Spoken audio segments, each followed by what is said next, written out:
after 8 dinner, my friend, and your friend, you can come.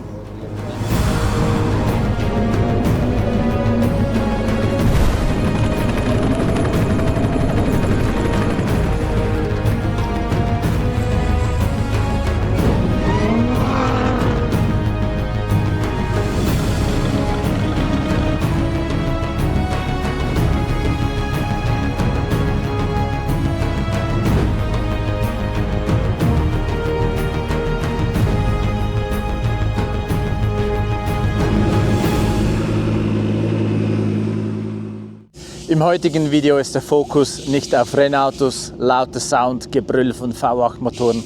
Nein, wir durften die saudi-arabische Gastfreundschaft erleben und waren zu Gast bei Freunden, bei neuen Freunden, oben in den Dünen zum Abendessen. Es gab Kamel, Ziege und Schaf. Willkommen zurück bei Time Out Racing. Und wenn du neu bei uns bist, ich bin der Sven und wir zeigen dir Dakar, wie du es im Fernsehen sicher nicht zu sehen bekommst. Wir hatten selber die Idee, aber ihr habt auch geschrieben, dass wir mehr über die Resultate von unseren Kunden berichten. Hatten wir letztes Jahr schon versucht und irgendwie habe ich es vergessen. Jetzt haben wir mehr Leute und daher können wir das. Ich habe das professionell vorbereitet auf einem Kleber hinten drauf geschrieben. Und zwar, das ist das Ranking von gestern. Heute haben wir Dienstag, 6. Januar, das heißt, das Ranking war von gestern. Also wir haben mit Juraj mit der Startnummer 720 auf dem 6. Rang. Der hat auf die gesamte Zeit erst 175 Strafpunkte eingefahren. Dann auf dem 2. Platz, oder nicht auf dem 2. Platz, aber bei uns im Team, auf dem 12. Platz generell ist der Mariusz und Kamil. Die haben 305 Punkte und wenn man jetzt das sieht, das sind schon knapp doppelt so viel wie Juraj. Das heißt, vorne in den Top 10 ist es extrem eng bei der Klassik und ich denke mal zwischen den Top 3, also da sind am Schluss dann nur ganz wenige Punkte, die den Unterschied ausmachen. Dann haben wir Daniel Vetter und den Toni auf Platz 17 mit 401 Strafpunkten, immer noch in Reichweite. Und dann haben wir das Auto von Francesco und Vicky auf Platz 69. Die haben schon ein bisschen Punkte mehr, die haben 2774. Also Juraj Platz 6 mit 175 Punkten und Platz 69 mit 2774 Punkten. Generell sind etwa 100 Fahrzeuge in der Classic-Kategorie oder sind 100 gestartet. Wie viele es aktuell noch sind und wie viele schon ausgefallen sind, diese Information habe ich nicht. Und dann die 919, Stefan und Basti mit dem LKW, die sind auf Platz 39 mit 979 Punkten. Und jetzt gibt es ja in der Classic verschiedene Kategorien. Jetzt kann ich es gar sagen. Wow. Diese Kategorie, dass es diese Kategorie.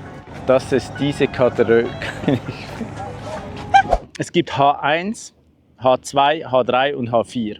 Und das sind verschiedene Geschwindigkeitsstufen, die gefahren werden müssen. Der Stefan und der Basti, die fahren in H1, schon aufgrund vom LKW. Der muss in H3 fahren, der Mercedes von Francesco, weil er vom Alter her in diese Kategorie kommt. Der Juraj und der Dani, die sind noch nicht da, die fahren in Kategorie H2. Wie kommt man zu Strafpunkten? Das kann sein, wenn man zu schnell ist, zu langsam. Diese Sektion ist in verschiedene Boxen aufgeteilt und jede Box sollte man so gut wie möglich fahren. Und wenn man das nicht perfekt macht, gibt es einfach pro Sekunde Strafpunkte. Und bei den Navigationstests ist es wichtig, dass man möglichst genau die vorgegebene Linie fahren kann. Und wenn man da abweicht, gibt es auch Strafpunkte. Hier das Aggregat von Mercedes AMG V8. Wir werden hier oft besucht, obwohl das Auto eigentlich nicht sehr spektakulär aussieht. Es ist ja eigentlich schwarz. Und unauffällig kommen viele Leute einfach mal schauen, weil ich glaube, es ist der erste AMG G55 an der Dakar Classic, weil das Reglement hat sich auch geändert. Erst seit diesem Jahr dürfen Fahrzeuge älter als 2003 starten. Und der hat Jahrgang 2004 und daher ist er jetzt zugelassen. Das heißt, es wäre gar nicht möglich gewesen, früher mit diesem Auto zu starten. Funktioniert einwandfrei, Scheiben putzen, dann muss man ihn nicht mal raussaugen oder blasen, weil die Türen sind so gut zu. Das ist kein Problem. Reifen ist auch immer ein großes Thema, bei den Autos von den Schnellen, sage ich mal, die FIA, aber auch bei Classic. Vor allem die Seitenwände werden sehr beansprucht, aber man sieht hier, man sieht nichts. Also die Reifen halten ordentlich was aus. Ist auch immer ein wichtiger Punkt zu kontrollieren. Hat sie Risse innen oder außen, weil wenn man das frühzeitig erkennt, kann man das noch reparieren, anstatt dann auf der Strecke. So sieht das Auto von innen aus. Käfig, ist alles vorgeschrieben. Dann hier die Instrumente, das Blunic Rally Computer, das Trippy und das Iri-Track für die Kommunikation mit der ASO. Sonst ist ein Automatikgetriebe, alles Standard. Hinten einfach keine Sitze mehr, sondern Reifen und Platz für was man noch mitnehmen möchte. Teilnehmer in ihren Tonnen. Ja.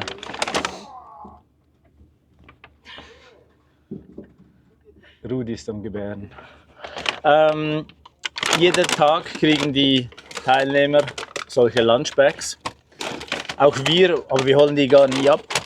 Ich finde es unglücklich gelöst eigentlich, weil es hat nichts Schlaues drin. Chips, es hat Oreo, Schokoriegel, die sind gut. Erdnüsse, die sind gut. Dann 2 einzeln verpackte Datteln, die gehen auch. Die sind wirklich lecker. Sweet Chili, kann ich empfehlen, aber auf der Etappe, weiß nicht. Dann salzige Kekse, der geht auch. Mango-Apfel. Jetzt das Highlight. Jeden Tag eine Büchse Thunfisch. Und ein bisschen Besteck. Das ist der Lunchbag von der Dakar. Wir suchen das raus, was wir essen möchten, und den Rest geben wir den Leuten, die hier für die Duschen und Toiletten zuständig sind. Wir finden das sinnvoller als einfach wegschmeißen. Da packen wir das alles in eine Tüte und geben sie den Leuten, die sind jeweils dankbar. Das war jetzt nicht gut, das sollte mit mehr Elan. So. Dann wurde in den Kommentaren auch gefragt, in wie vielen Videos gibt es eine Nummer. Das ist aktuell 6 Nummern gibt es in den verschiedenen Videos. Ich bin mir bewusst, dass es nicht ganz optimal gelöst ist, aber es war ja auch nicht, wir wussten gar nicht, dass wir Bonusvideos machen, und da wollten wir es dann nicht noch reinschneiden. Mein Ziel ist es, dass wir immer wieder mal sagen, wie viele Nummern gibt es, dann habt ihr nämlich die Möglichkeit zu prüfen, ob ihr alle Nummern habt. Aber aktuell sind es 6.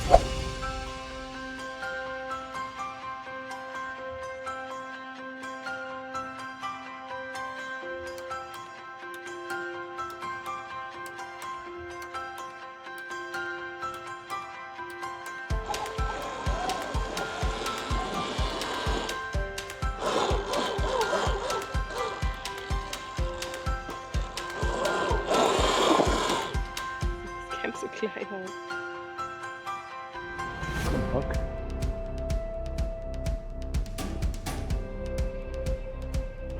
Hello, Sven. Good. My name Muhammad. Mohammed. Hello, Sven. Hello, Jordi. Hi, Khaled. Hi. It's nice. Yes. It's small, but Yeah. it's there. Yeah. Ah, okay. This is Ah. camel. Yeah. Camel. Try. Yeah, we can't. We don't have It's, the fair. we don't have fire. It's forbidden in the camp. And Oh, nice. So, wir sind irgendwo in der Wüste und wurden jetzt da eingeladen auf einen Kaffee. This one date, Saudi Arabia. Can I have one? Yeah. Thank you. Yeah, coffee Arabic. I love it.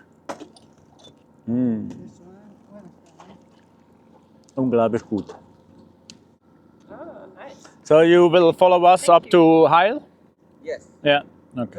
To marathon before Ah, yeah. and go to Hail Yeah. and go to Riyadh. Okay. This one. Can you coming after 8 Yeah. o'clock? Yes. Okay. عشان نجهز كل شيء. The dinner and ready for all the things. Really? Yes. But you don't have to? Now not ready, but maybe after 8 It's ready. Dinner. My friend and your friend, you can come. نعم أنت. So we have to go and do a little bit of filming. But please, We come sure back. coming. We come back at 8. Welcome. Thank Nice you to so meet much. you. Thank you so much. Thank you. See you Thank you. later. Thank you. Thank you. See you later. Thank you. Welcome. Shukran. Masalama. See you later. I wait you. Yes. Yalla yalla Dakar. Dakar, yalla yalla. Kurva Marsch. Piep, piep, piep, piep. Die Fahrzeuge kommen hier rein auf der rechten Seite. Links kann man als Assistent reinfahren.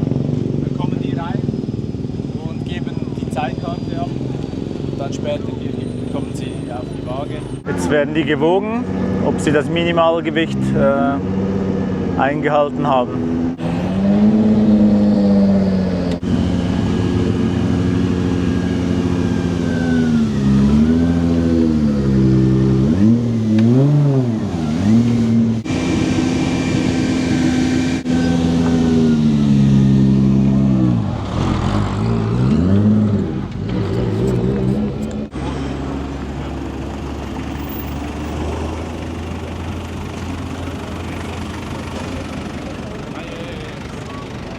Wie war's? Ja, es war wieder mal ganz schön.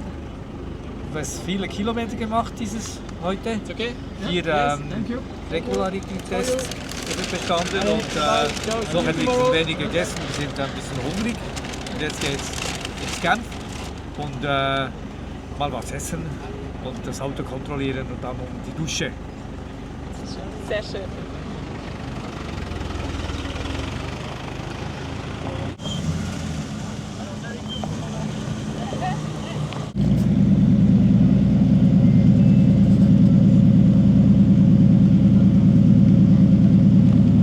Supreme Tonic Water.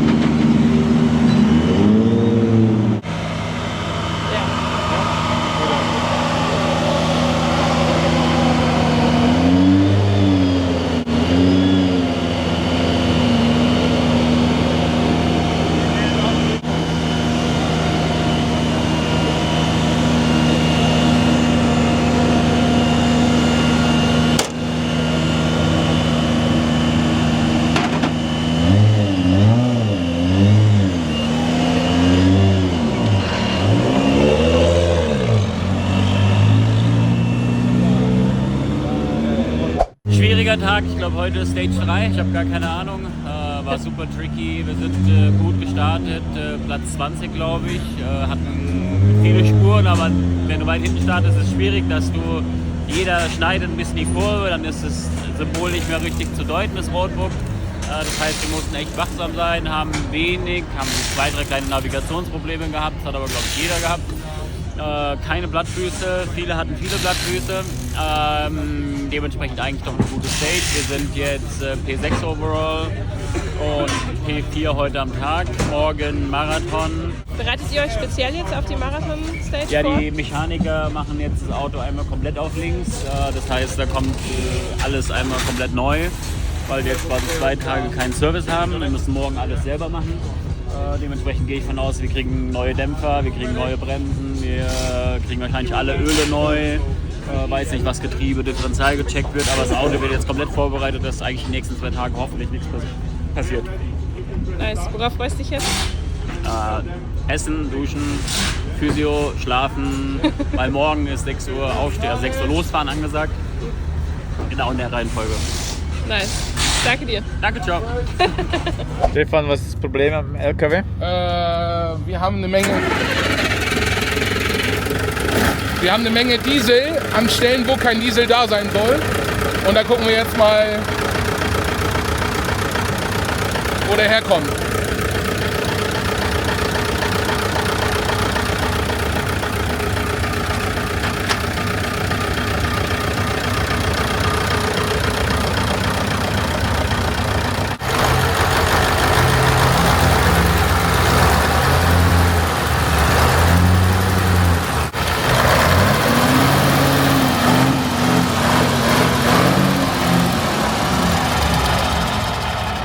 Und?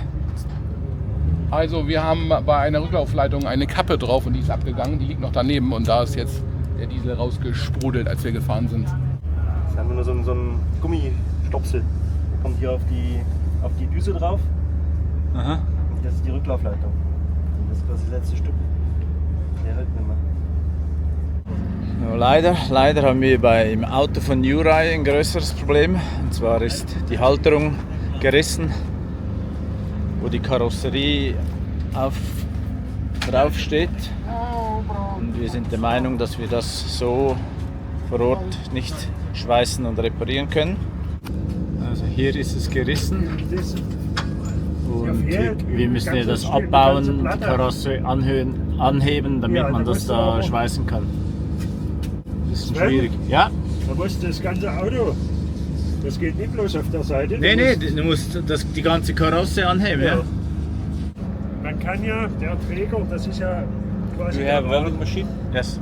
Ja, wenn man das jetzt, also das Oberteil mit dem Unterteil hier verbindet, Mit was? so einen fetten Spannort nehmen oder irgendwas, das kann ja nicht weg. Ja. Wenn man das da vorne, die Aufnahme ordentlich schweißt, von links und rechts, Ja. dann sollte das halten. Weil so müsste man jetzt das alles lösen und die gesamte, das geht nicht. Nee, da hast 2 Tage Arbeit, oder? Ja. Du müsstest ja hier einen Klotz dazwischen bauen, der die Höhe Genau. hat. Du musst ja irgendwas da dazwischen machen, Ja. damit du die Höhe beibehältst. Damit das überhaupt einen Sinn ergibt. Ja, sonst kannst du das ja... Wo ist denn... Gar nicht ist da. Die Schraube hört ja an dem Blech hier oben drüber auf. Wir wollen jetzt hier oben reinbohren, dann müsste man den Abstandshalter machen, bis hier runter mit den Gummis. Mhm. Und dann kann man das festschrauben. Wo ist denn die Schraube jetzt, die Mutter? Die ist hier oben ja, drauf, warte auf dem musste man da rumgreifen.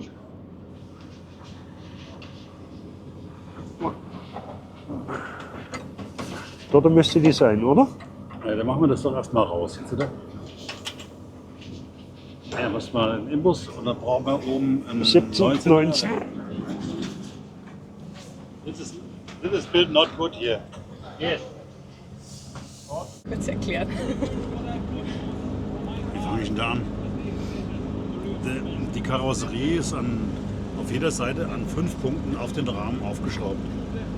Und damit sich das ein bisschen bewegen kann, ist ein Gummiklotz dazwischen. Also hier quasi. Das ist das Chassis, das ist der Rahmen. Und damit ist es verschraubt. Aber hier ist dieses Eisen, das hier, was hier am Rahmen sitzt, ist komplett rausgerissen. Das ist nicht mehr da. Ja. Das heißt, hier haben wir jetzt im Moment keine Aufhängung mehr. Ich könnte jetzt hier, wenn man den Wagen hier untersetzt, das Auto etwas anheben. Um das jetzt neu zu fixieren, soll eine neue Schraube von ganz oben gesetzt werden, mit dem Distanzstück dazwischen, um dieses Stück zu überbrücken hier und mit einer langen Schraube das wieder zu fixieren miteinander. So ist jetzt der Plan. Das sind keine 30 cm, das sage ich euch. 14. 14?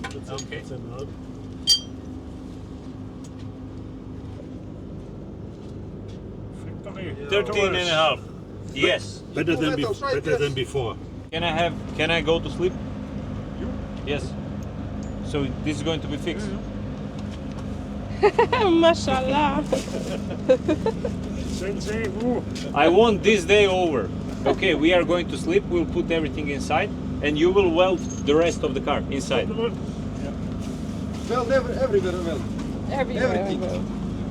Maxi, wie lief's heute? Super, ich bin da. Bin zufrieden. Was will man mehr? Hey, wir haben coole Feedbacks auf den Kommentaren von dir bekommen über deine Einstellung, wie entspannt du bist. Ich merke das selber auch.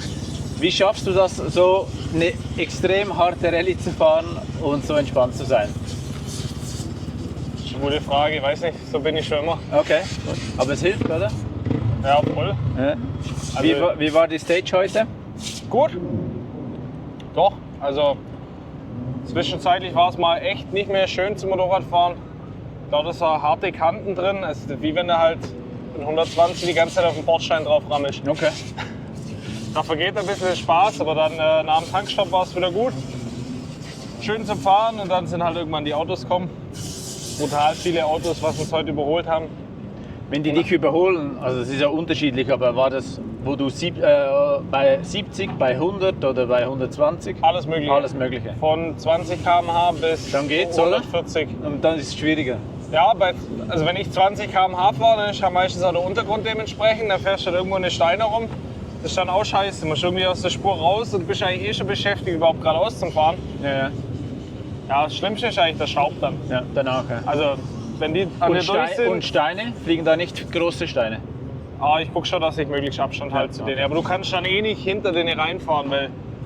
Also, die nächsten 3-4 Minuten fliegst fast gar nichts. Da kannst du ganz langsam Tempo steigern. Du hast gesagt Tankstopp. Ist da eine Tankstelle oder wie funktioniert das?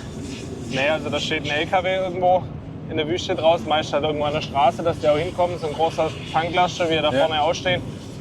Genau. Und dann für uns Motorräder ist vorgeschrieben, spätestens alle 250 Kilometer. Also wir haben vorgeschriebene Reichweite von 250 Kilometer. 2-3 Minuten ist dein Tank voll, oder? Wir haben Neutralisation an der Stelle. Ja. Das ist auch für uns super. 20 Minuten. Also bis dann so 5 Minuten, bis die Tanks gefüllt sind. Und dann hast du noch mal 10 Minuten kurz zum was essen nochmal. Pinkeln. Und ja, also das hilft auch, weil jetzt gerade heute waren wir glaube wieder 6,5 Stunden unterwegs. So viel Pulver kannst du gar nicht in den Trinkrucksack reinpacken, dass der Körper das mitmacht. Also musst du am Tankstopp.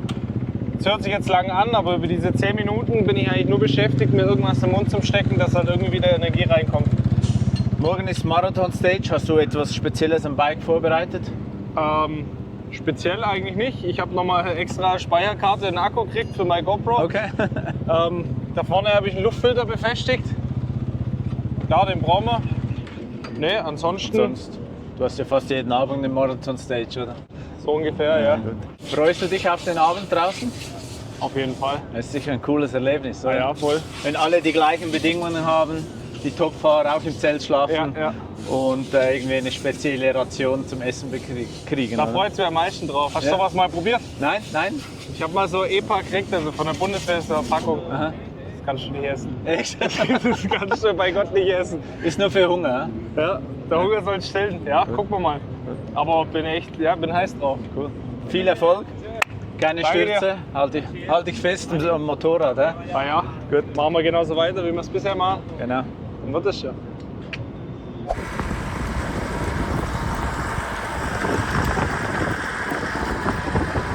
Also wir wurden jetzt ja hier zum Abendessen eingeladen. Es gibt Kamel. Ich habe selber noch nie Kamelfleisch gegessen, aber wir sind gespannt. Es ist eine unglaublich coole Stimmung. Wir sind einfach irgendwo in die Dünen rausgefahren und da sind die am Campen. Hat überall hat's Licht, also das sind nicht die einzigen. Es ist wie ein Campingplatz, einfach ein bisschen größer. Man sieht das nächste Licht ein paar Kilometer weiter. Die haben jetzt hier ein Feuer gemacht und jetzt dürften wir nachher hier Fleisch probieren. Die verkaufen Fleisch, so habe ich das verstanden. Also der hat seine Firma und verkauft das Fleisch. Hey! How are you? Good, Sven. Nice to meet you. Good to meet you, sir.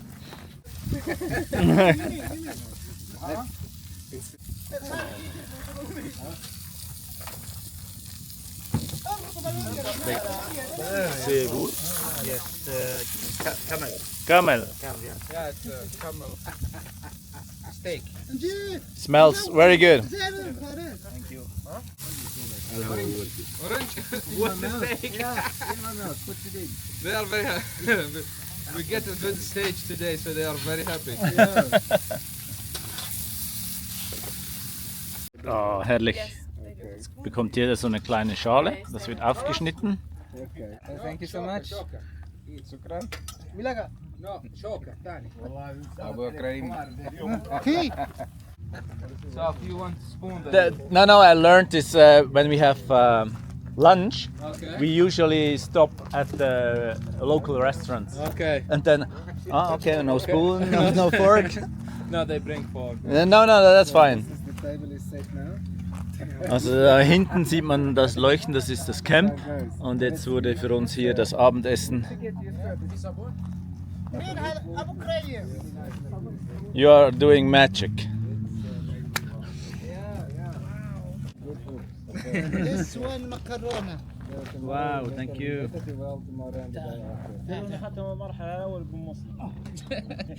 تعال نترجم ذي. بسم الله. So for how many years you have rice? Maybe من متى جاء الرز عندنا؟ ما عندنا رز قبل. 80 الا 80 مستورد هو من برا. لا فيه تمن اول. صالح طزز انت ونطزز. ولا ابو محمد. No, This one is really nice. Thank you.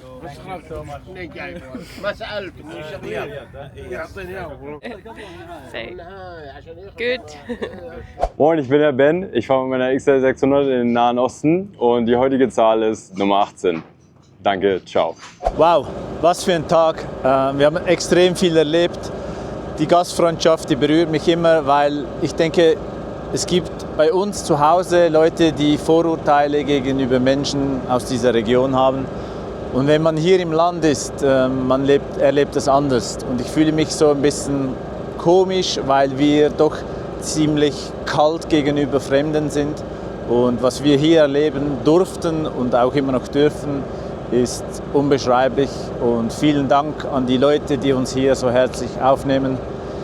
Ich hoffe, das Video hat euch gefallen. Wenn ja, ein Like, Fragen gerne in die Kommentare. Und wenn noch nicht, bitte abonniert unseren Kanal. Wir sehen uns morgen wieder bei Time Out Racing. Danke, ciao.